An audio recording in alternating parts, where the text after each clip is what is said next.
Welcome to another episode of the Mapscaping Podcast. My name is Daniel and this is a podcast for the geospatial community. Today I'm talking with Hugo, a Junior Information Management Officer with the Global Surge team at IMAP. IMAP spelt with two M's, very tricky. The goal of this episode is to help you understand the role of geospatial in the humanitarian world, the challenges faced by people preparing and dealing with humanitarian disasters, and the tools and technologies they use to do this kind of work. And none of this would be possible without my sponsor, Scribble Maps. Jonathan, the CEO and co-founder of Scribble Maps, has been on the podcast before. It was a fantastic episode. It's called The Business of Web Maps. If you scroll back through the archives, you'll find it there. And here's what Jonathan wanted me to tell you about Scribble Maps. You can use it to augment your current GIS workflows and bring GIS to all levels of your organization. So as I've mentioned previously, this is easier said than done. And notice the word augment. Not replace, not throw away ArcGIS, QGIS, whatever else other desktop GIS you're using, but augment it with Scribble Maps. I think this is really clever messaging. Scribble Maps has more tools and functionality than I could possibly mention here, but if you're interested, check them out. You can book a one-to-one demo with Scribble Maps today and mention Mapscaping for a discount. Still not convinced? Listen to this song about Scribble Maps split/knife tool. That's right, they have a split/knife tool. Take a listen. Not one but two new tools, slash a knife. First slash lets you cut one or more polygons along a straight line. However, slash has a special superpower. It does not need to cross borders to cut. It can also slash an entire polygon when zoomed in. Second knife, similar to slash punch, you can freehand cut. Additionally, you can use it to cut holes in polygons precisely. Go forth and cut and slash. Thank you, Scribble Maps. I really appreciate your support. Hi, Hugo. Welcome to the podcast. Absolute pleasure to have you with me today. I really enjoyed our last conversation, and I'm looking forward to this one. Your title is fantastic. It's the Junior Information Management Officer with the Global Surge team at IMAP. Does this or does this not have anything to do with surfing? The Global Surge, the Wave Surge team. I think it would be a lot more radical if it was to do with surfing, but no, unfortunately not. The Global Surge team is a slightly more dire subject matter than surfing. Okay, thank you for using the word radical. I don't think anyone's ever done that on the podcast before, and it's much appreciated. So what does the Global Surge team do? What do you do? Okay, so the Global Surge team is basically, we have a core group of management, so there's about 6 or 7 of us. But we manage what is known as an information management roster. And within that roster, we have about 200 plus experts who are, kind of cross-disciplinary. So from information management and GIS to web development, full stack, it kind of covers a lot of ground, but it's mostly information management. And during a humanitarian crisis, be it man-made or natural, we will deploy an expert to the field in order to support the humanitarian activities that are going on during that crisis. And for the most part, it's within the UN cluster system. So with one of the UN agencies that we're partnered with, they'll make a request and we will then find appropriate profiles to go and support them in the field. And just to clarify, just so I make sure you're in the right place, this is a geospatial podcast and we've been talking about information management. Is there any geo involved here? Yeah, so I was confused by this initially as well, but a huge component of information management is GIS. And I say that because, while a GIS expert will be able to do the data analysis, the visualization, the data prep, an information management officer will be able to do those things, but they will also be able to kind of look at the data holistically. So not just from a technical point of view, but be able to say, okay, I'm entering this particular crisis, be it an earthquake or what have you. And they need to know, right, well, we are getting data from 6 different stakeholders. I need to make sure that it's in the same data format. All right, now I have it all in the same data format. How am I going to contact them to make sure the data comes in regularly? So it's essentially looking at data as a whole. And with humanitarian crisis, geospatial data is key. So an information management officer kind of GIS will come under the umbrella of the roles and the duties that an information management officer will need to carry out. I'd like to hear a little bit more about your background before we really dive into this topic of what your response is to some of these crises, how you're deployed, the kinds of things you do, the conditions you work under, all of this kind of interesting stuff. But how did you get involved in this? How did you get involved in geospatial at all? It was almost by accident, honestly. When I first started GIS, doing GIS things, I didn't even know that I was doing GIS things. I was 24 or so, and I moved to the Democratic Republic of Congo, to the eastern part of the country, so on the border with Uganda and Rwanda. And I was working as the executive assistant to the head warden of Virunga National Park. And people may have seen there's a famous documentary about the park, but as part of being the executive assistant, my boss was often traveling, or he was out somewhere else in the park, or I had a lot of different roles. And one of the roles that I was doing was supporting the park rangers in mapping various aspects of the park, but more specifically the poaching camps that were set up within the park boundaries. And okay, it is a wildlife reserve, and it is there to protect the animals. But the thing that was being poached was actually charcoal. So they would take wood from the forest, from the park, and they would build these big kilns to produce charcoal, because that was realistically what they could sell in the local area. So I was going up with the little tiny fixed wing planes that we had with some of the rangers, and we were taking down coordinates, and we were, snapping photos of where these encampments were, and you could tell where they were because of the kilns, so they'd be letting off smoke, and then bring it back to HQ, and that would then be mapped onto a super basic map for the rangers to then go and clear up. Wow, so after there's a lot of things in that story that are incredibly interesting. There's a lot to unpack. I would like to ask about how you got that job. Did you have it before you left? It seems like a pretty bold move for a 24-year-old to pack up and move to that area. So there's a lot of things I'd like to ask, but I'd actually like to know, how did you get from doing that incredibly interesting work to what you're doing today? That doesn't seem like there's a direct relationship between these two things. No. In fact, after I came back from the DR Congo, I was at a little bit of a loss for what to do. And it was my sister, who's a marine biologist who had been doing a lot of GIS stuff, who had said, hey, you should do this course. It was an Oxford University continued education thing, a kind of 7-week online course where you learn all about the basics of GIS. So, and I was like, oh, okay, that's what I was doing. And so, my end of course project was mapping the topology of Virunga National Park. And that was when I really realized, like, oh, okay, there's actually something really cool in this. And I grew up in a humanitarian family. My mum worked for the Red Cross, my dad for the WHO. It was slowly but surely, I slowly realized, okay, I know I want to now work in the humanitarian field or the human development field. This GIS stuff is quite unique, and it's a unique skill. And so really, yeah, it was little by little, slowly building up the skills and understanding of both the humanitarian and GIS world that kind of made me take this approach overall. Yeah. I can imagine there's been a lot of need for people like you that have your kinds of skills to be deployed. So we're talking about the global search team, you're deploying these people. Have you yourself ever been deployed? Yes. So I've done a couple of deployments with IMAP. I guess the two most notable ones were February of 2023. I was deployed in support of Deep, which is a knowledge platform, a data analytics platform, with the OCHA ANA cell during the earthquake in Turkey, Syria. And then more recently, I was deployed in support of UNDSS Jerusalem, which so UNDSS is the United Nations Department for Safety and Security. And I myself and a colleague of mine were deployed to help support their incident reporting system. What does that even mean? Incident reporting system.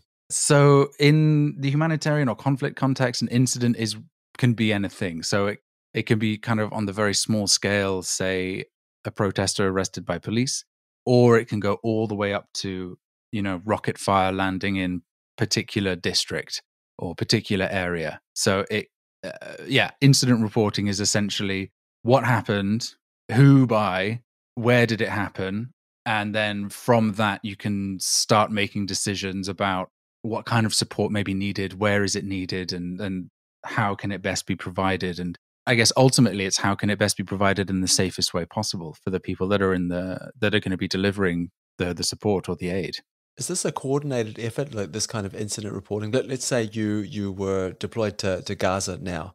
My guess is people like you are there doing this kind of work. Is it a coordinated effort across several different organizations, or are there multiple organizations all doing this? Yeah, so within the humanitarian realm, there's what's known as the cluster system. And essentially it's as a means of ensuring that there's, first of all, no like double up on work, but it basically ensures that there is one central agency that is going to be coordinating all of the other ones. For example, the Ukraine crisis, 260 humanitarian organizations arrived in the field within 3 days of the fighting breaking out. So you need to be able to have this kind of overall holistic, this overall view of who's doing what and where, and it needs to be managed by one centralized group. So within Gaza, yes, there would be one organization that is the through line through it all, but within which all the smaller organizations can kind of operate as they would normally, as long as if they're being told, oh, actually, you don't need to do this because this other group is doing that, we need you to do this kind of thing. In such a deployment, is it typical that you have like one very, very specific task, go and map rocket launches, for example? I'm just using that just as an example. Is that typical, or is it go and map any sort of incident that you see, go and map, tell us where the roads are blocked, tell us where the roads are open? I'm just trying to get a sense of what your day-to-day might look like. What kinds of tasks are you expected to carry out? So in this particular deployment, we had a very specific task. There was a very specific request. And that was, they had this very outdated data collection system that involved a bunch of Excel files that fed into each other and then produced the analytics. And we were brought in because they were like, well, this is untenable. Like, we can't keep this up because every time that I run the analytics, my Excel will crash. The only reason I know what that means is because I've been told that means it's an error. There's an error in the data input. So for the deployment with UNDSS Jerusalem, that was the problem, the very specific problem of we need to gather data, but every single time I'm then going to do the processing, it crashes my computer or it doesn't work. And then the person then basically needs to go through the whole thing again and make sure that the data is correct. So in that particular one, yes, it was a very specific demand. However, it's not uncommon for crises to just need an information management officer or, a very generic, we need a GIS officer whose expertise is mapping. And in those circumstances, it's because, as the name suggests, there is a surge in demand for those particular types of products. So all of a sudden, they may not necessarily need a full-time data manager, but during the next 6 weeks, we anticipate needing to be able to do X, Y, Z. We don't have the capacity. Please send us someone who can essentially hit the ground running because they have experience in the humanitarian realm, because they have experience with data, and they can just say, okay, you're with the health cluster. I know the health cluster uses X, Y, Z templates. We're going to create the contacts list of everyone involved in the region. We're going to generate a surveying tool. We're going to create a dashboard, and it's like, boom, boom, boom. This is what needs to be done. Here, I'm going to do it. So it can really depend. Sometimes it's very broad. Sometimes it's very generic. Sometimes it's very specific. So I've worked as a geospatial specialist for a bunch of relatively big organizations now. And what struck me about what you just said before was this experience in the humanitarian realm. And my guess is you're going to have access to different kinds of tools, and it's going to be in a very different situation than the situation that I was in when I was working for a big corporation.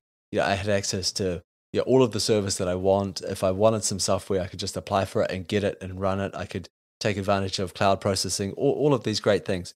And I could be wrong here, but my guess is this is not always possible when we think of responding to a humanitarian crisis, because it's a crisis. Maybe you don't have internet access, for example. Maybe you don't have access to all these tools. Maybe you don't have the kinds of budgets that I was privileged enough to work with. Am I correct in thinking that way? Yeah. Oh, sweet, sweet summer child. Yes. I mean, for us, a lot of times when you're being deployed, having internet is great. Being able to access the internet is a massive, massive deal. And, one of the big things you do before being deployed is you make sure that you have a USB stick or on your laptop, you have all of the readily available data on a particular region so that you can immediately have access to that and create, baseline sit reps, situation reports straight away from offline data. So it's very rare that I would really love to be able to do this, massive data processing, and I know that I can do it with FME. I don't think I could go to any organization that I've been deployed with and say, "Hi, I need an FME license," and then get it within the time frame of a particular crisis. It's just too difficult to get that kind of support or even the budget for it. So what kind of tools are you working with? I think a lot of us will understand, that would make a lot of sense. If you can get a hold of this data, sure, download it onto your machine and take it with you, and then you can use it offline. Mm. What would be a typical stack that you would take with you? Like what are the kinds of tools that you would be expecting to use in this kind of humanitarian response? Yeah, I think as with a lot of GIS, I'm sure in the private sector as well, there's a kind of big divide between the open source versus proprietary. But I would say for the vast majority, it's generally always open source. QGIS for mapping and data analysis, I'd say was fairly core, and then a fair amount of what do they call the business analytics tools, so like Power BI and Tableau. Those get thrown around a lot, but as I mentioned, so right at the start, you would have all of your baseline data on a USB stick. You then need to have the data from the field. One of the core tools that people use would be things like ODK Collect, which is an open source application on Android, and then Kobo Toolbox, which is another one which is fairly widespread, but like it's an open source surveying tool. And those tools, I'd say ODK, Tableau, and QGIS were the three core humanitarian GIS information management tools, without a doubt. Could you just run those ODK Collect and Kobo Toolbox? Could you just go into a little bit more depth there, please? Sure. So Kobo Toolbox, if you're familiar with Survey 123, it's not too far off from that, but it's a spreadsheet-based surveying tool with geospatial capacity. So you can use it to map any kind of quantitative and qualitative data alongside each other, which makes it super helpful for doing things like needs assessments. So you can go into a refugee camp, for example, and you can go systematically tent by tent, and you can ask them, "Hi, what's your name? Where are you from? How big is your family?" And then find out what their needs are exactly. Because then you can then map that, and just using simple heat maps or choropleth maps, you can start making an understanding of the layout of that particular refugee camp, or how it's changing, or how are the needs reflected in where they are placed in the camp, and who is around them. And so it's not far off from Survey 123, but it's open source, and so you can make any changes that you might need, and it's offline operational. And then you can also have it linked to servers, so you could then have multiple enumerators all gathering the same type of information, which once they can then get to a place where there is connection, it can then all be uploaded straight onto a server, and the analytics can be done. That sounds really cool. I'll put a link to that in the show notes so the listeners can check that out. That sounds really interesting. It's a great tool in pretty much every single humanitarian context that I've worked in. Kobo Toolbox comes up. What about the data side of it? Is there any particular place you're going to get your data, or what would you consider to be like a package of data that you would take with you? What are the kinds of things you would be interested in having on that USB stick? Yes. So OCHA, which is the United Nations Organization for the Coordination of Humanitarian Affairs. Whoa. Yeah. I mean, the humanitarians love a good acronym. So there you go. There's one for you. OCHA, I will refer to them as. They have a geospatial platform called HDX, and HDX stands for the Humanitarian Data Exchange.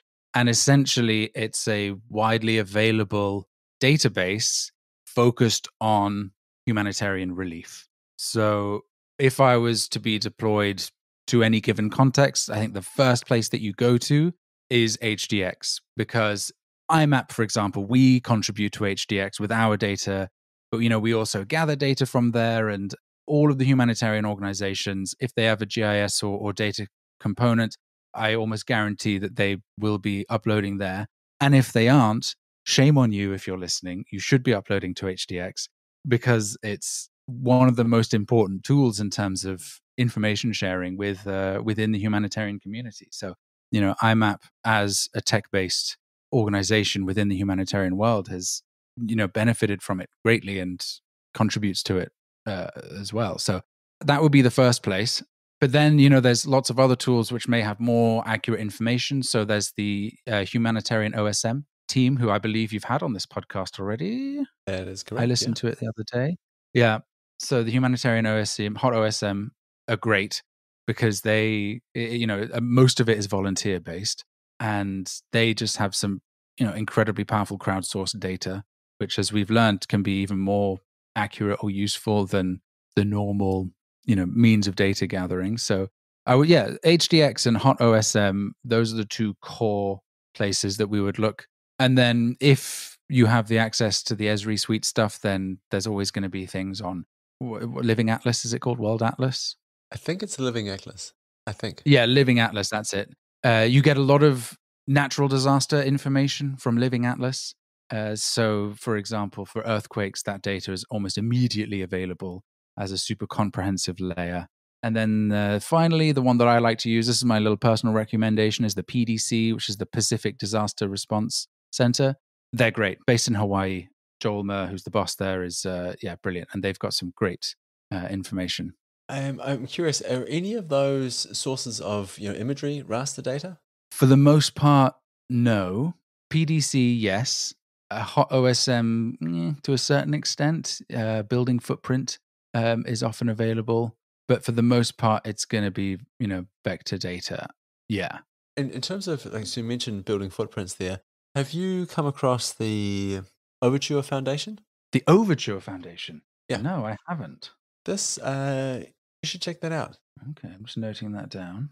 Yeah, it's worth a look. So my understanding is that what they're doing is they're taking OpenStreetMap data and then augmenting it. If there's things missing in OpenStreetMap, they're going to find another data set and they're going to try and sort of weave those two things together.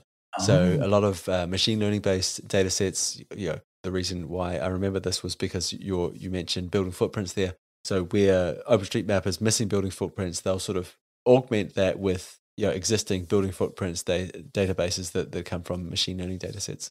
Oh, that's brilliant. It would be worth having a look at and just seeing if any of that information could be useful to you. No, definitely. Oh, thank you very much. That is going into the research pile. Oh, good. Yeah, I hope it's helpful.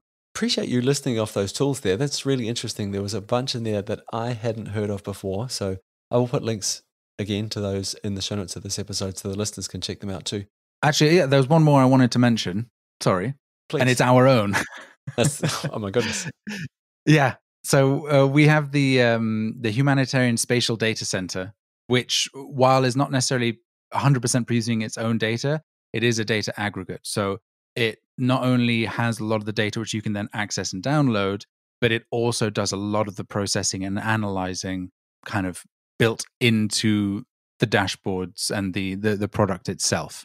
It's been deployed most successfully in Afghanistan. And it's essentially an all-in-one toolbox that has kind of data accessibility, data processing, dashboarding, and visualization kind of all in one place.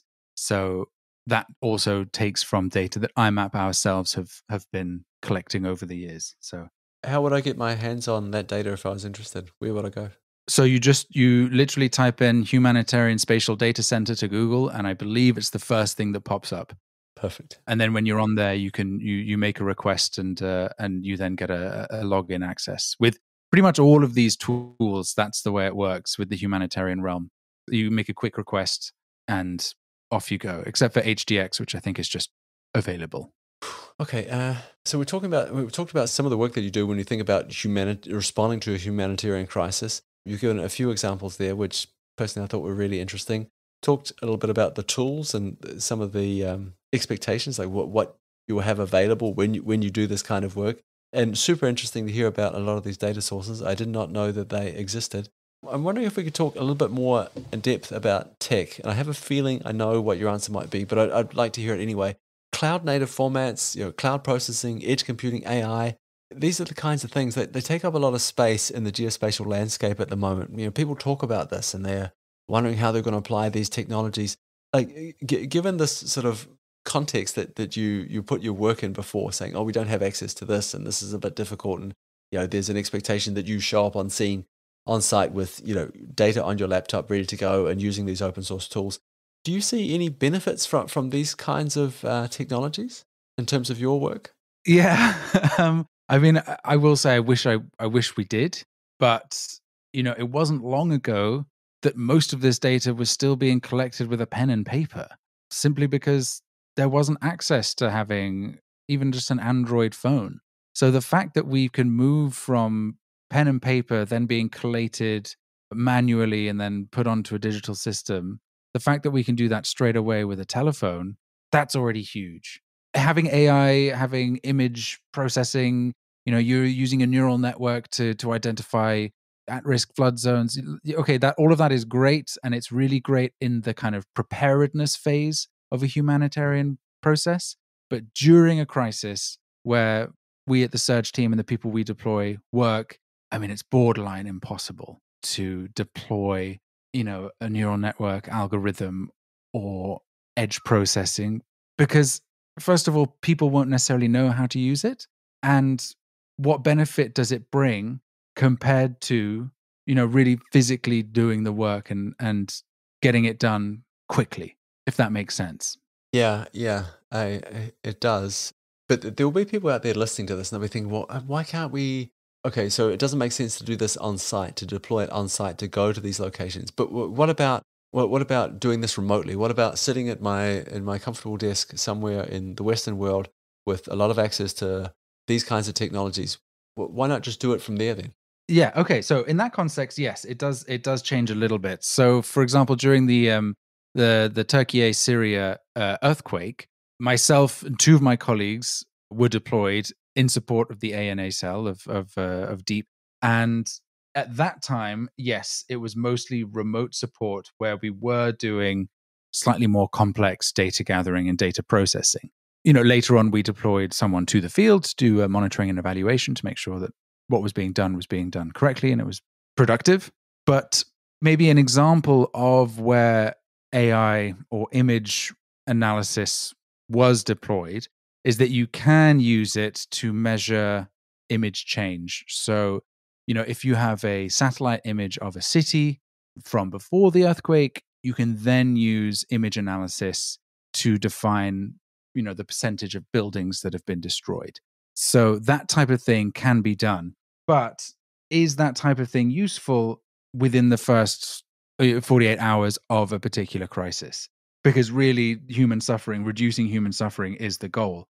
But over that longer period, yes, it does become useful because you kind of have three phases in humanitarian response. You have the build up, so the preparedness, you have the crisis, and then you have the rebuilding at the end. So how do you then make sure that the development of the region that was affected by a particular crisis is developing correctly, properly, and healthily? And so being able to have a neural network that can go, all right, blah, blah, blah, we identified 6,000 damaged buildings and 2,000 destroyed buildings, that's super helpful. But it can only be done remotely. And you also need to think, okay, it's great to be able to do that here. However, that neural network, it's not trained in a different context just because buildings are so different everywhere in the world. So yeah, it would be great if we could train one neural network to be able to identify, destruction. But a building in Antalya is not going to be the same kind of bird's eye view footprint as a building in Ouagadougou, for example. So is the amount of effort that goes in worth the output at this point? In my mind, not necessarily. And you can kind of have the same result using open source citizen science, people who can go through and for sure say, okay, on the 6th of December, this building was here. Earthquake on the 7th. And then on the 10th of December, that building is not there. There's a very wide range of humanitarian groups who have volunteers that will come in and do exactly that, spend 3 hours a day. And then we know, because it's a human that is doing the analysis, they can say, yes, this is a damaged building, this is a destroyed building. this is a water center which was working before. This is a water center fully destroyed. I really want to mention this example that we talked about in our earlier conversation. You had this great phrase. I think it was something like localizing the response. And to illustrate it, you used an example of water distribution in a refugee camp. Would you mind sharing that with us again, please? Yeah. So the Rohingya crisis, which people might be familiar with, essentially there was a massive influx of refugees into the Cox's Bazar region of Bangladesh, and they were setting up refugee camps. And as they were setting them up, they were setting up their water sites. So, they have these huge 5,000 liter containers of water so that people can have access. And they were setting them up, throughout the camp, no problem. We then have our enumerators go through the camp, and they can say, they can ask the questions that, what do you need? What are the things you're missing the most, et cetera, et cetera. And they found, as they were going around, that even though the water sites were all over the camp, certain people were saying that they don't have enough water. And so what we can do is we can take all of the survey data and, map it. We can then use satellite imagery to get an idea of the refugee camp footprint, so how large it is. And then using, very simple points, we can then place where the water sites are. So with the survey data, we know where people are and the density of the population. With the remote sense data, we can see how big or within the context of the refugee camp where they are. And with the water site data, we know that actually, okay, I'm just going to pluck a number out of the air, but what are these 5,000 liter things are placed, 100 meters apart, equidistant in a perfect grid. And it was found that actually the people that were in the center of the camp were the ones complaining about not having enough water, whereas the ones on the outside of the camp were saying, no, it's fine, there's no problem. And it's just a reflection of the fact that people were arriving in such huge numbers at the start, and there was such a density at the core of the camp that the later arrivals were coming in, they'd have more space, or they'd have more, it wouldn't be quite so densely populated. Maybe it was smaller families. And, we wouldn't have been able to know this, because if we just had the remote sense data and the points at which you had the water containers, you wouldn't have known, because you just look at it and be like, oh yeah, no, look, it's perfectly well balanced. Everyone has access to the exact same amount of water. But with someone in the field who could go around family by family and ask the question and could then be mapped, that's what I mean by localizing the information, is that without that kind of information, without solid understanding of what is happening for real in the field by asking questions, you wouldn't have been able to come to this conclusion, and people would have suffered. I think that was a really interesting story. Not because it's like technically difficult to understand or technically amazing, but I think what was interesting for me was the simplicity of it. It's clear that that would not have worked. It would have been difficult to know that there were people that didn't have enough water from a satellite image, because like you said, the distribution is perfect. We can see, people are evenly distributed. The water is evenly distributed. What is the problem? But having someone on the ground walking around, having that local knowledge, a person asking other people what they're missing, you could figure it out. I wonder if you also, do you think about that in terms of like who you're working with, who the people are that are participating in this kind of work? Are they Western type people like me going to perhaps a third world country, or the global South that is experiencing some sort of human-made crisis or natural crisis, or is it people that local to that environment as well that are contributing, that are helping out? Yeah, no. So I think one thing about IMAP, which I think is just amazing, and particularly our roster for our information management roster with the Global Surge team, is that a vast majority of the people that we deploy are from the Global South. So I've had a couple of deployments. Some of my colleagues have had a couple of deployments, but for the most part, when we deploy, a huge number of the members of our roster are from Sub-Saharan Africa, are from South America. It is really, for me, the most diverse roster, humanitarian group, whatever you might want to call it, that I've come across. And so, that also adds an element of localization, because if there is a crisis in South Sudan and you can send someone who is Sudanese, or if there is a crisis in Ethiopia and you can send someone who is Ethiopian or Kenyan or someone who understands the context within which it's working. You then have another layer of experience which can't be taught. Okay, I lived in the DR Congo, but I can't possibly understand the nuances and the context of what it's like to be Congolese. And particularly when we're talking about people who are gathering the data. So there may be an information management officer from our roster being deployed. So let's say there's a crisis in South Sudan, but the people who are then going out into the field to gather the data will be enumerators from the local community. And so you're then transferring very particular skills along to another group of people within a humanitarian context.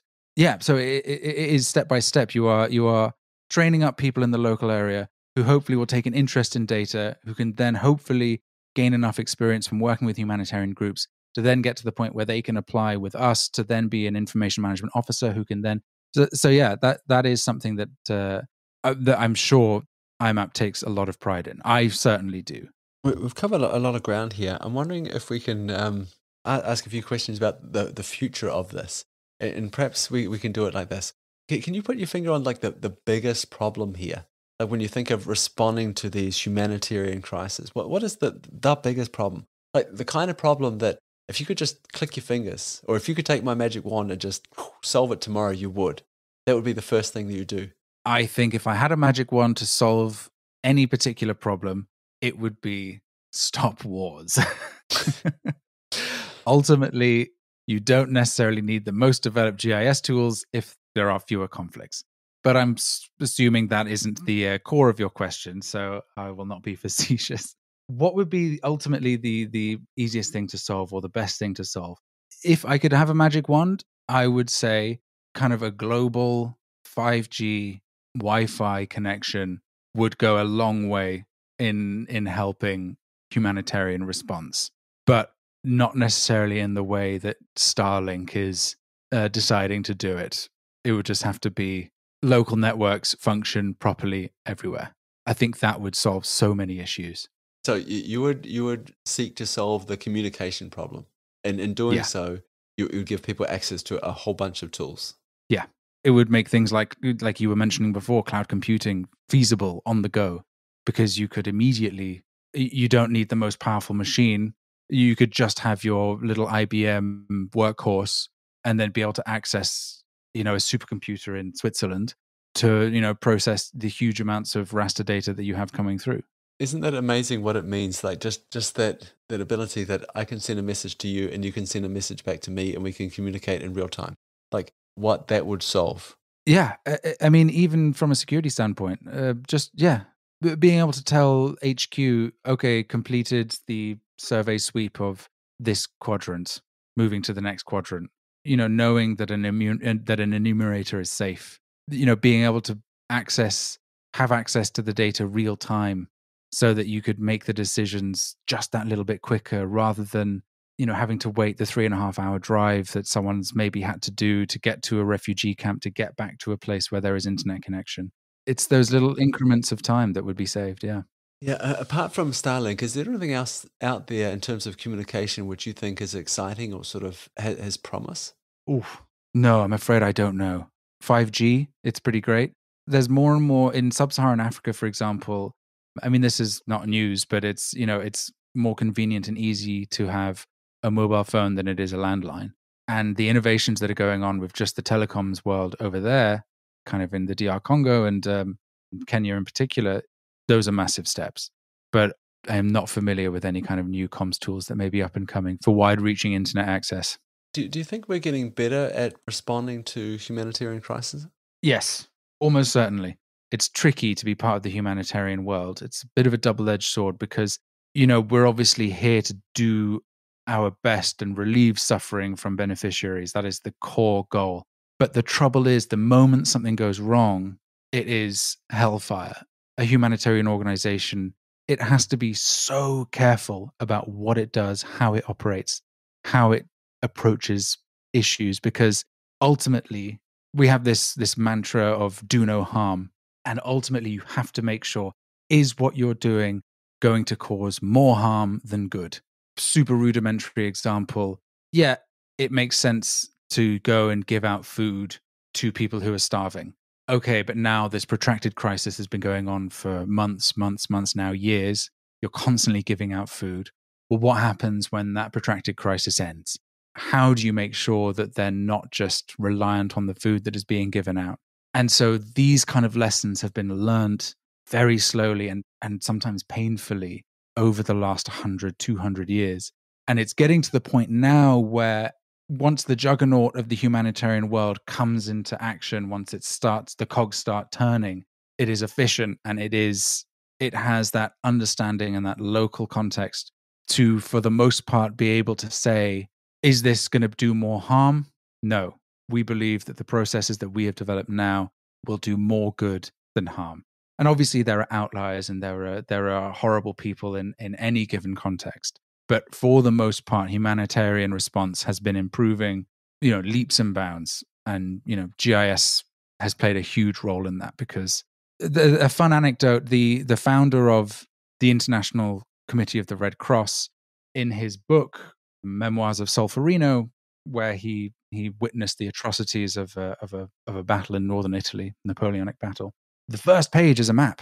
And I always find that is such a powerful image for GIS in the humanitarian sphere, is that the godfather of humanitarian relief and humanitarian aid, first page of his book, is a map detailing that battle. That's really interesting because it could have been almost anything else, right? Anything else, or a lot of other things would have made sense in that context there to put it at the front of the book. But a map. Interesting. Yeah, and it's a great map. It's the Soho cholera of the humanitarian world. Ooh, nice reference to Jon Snow. There you go. Well done. I'm really pleased to hear you say that organizations are getting better at this and we have a relatively smooth, maybe not smooth process, but we have a process. We have people have thought about this. They're learning from their experiences and we are getting better at responding to these disasters, to these crises, because my guess is there's going to be no shortage of them going forward. So it's great to hear that we are getting better at this stuff. We've talked a lot about the kinds of jobs you do and the kinds of tasks you're expected to do and the kinds of contexts you're expected to do them in. What do people not understand about responding to these crises? What is the kinds of questions that you get on a regular basis when you tell people what it is that you do? What are the types of questions? Oh, whew. I think a lot of people say, why do you do it? And for me, it's a relatively straightforward answer of, well, I want to help people who are, in tricky situations. Oh, you've kind of stumped me there on that one. I think it's difficult because I live in Switzerland. I live in Geneva. So everyone around me is in some way involved in the humanitarian sphere. So when I do mention that I'm doing humanitarian mapping, there is a baseline level of knowledge. Maybe you could rephrase the question? Yeah, I think there was a fair response that you gave there. And I think maybe a more helpful question would be, let's pretend for a second I'm a geospatial expert. I'm listening to this. I think, yeah, I would also like to help people. I would also like to get involved. What is it that I could do? Where should I go to do that? Well, I mean, I would be remiss not to put IMAP forward, but we have our roster. So once a year, we do an open call for people to apply.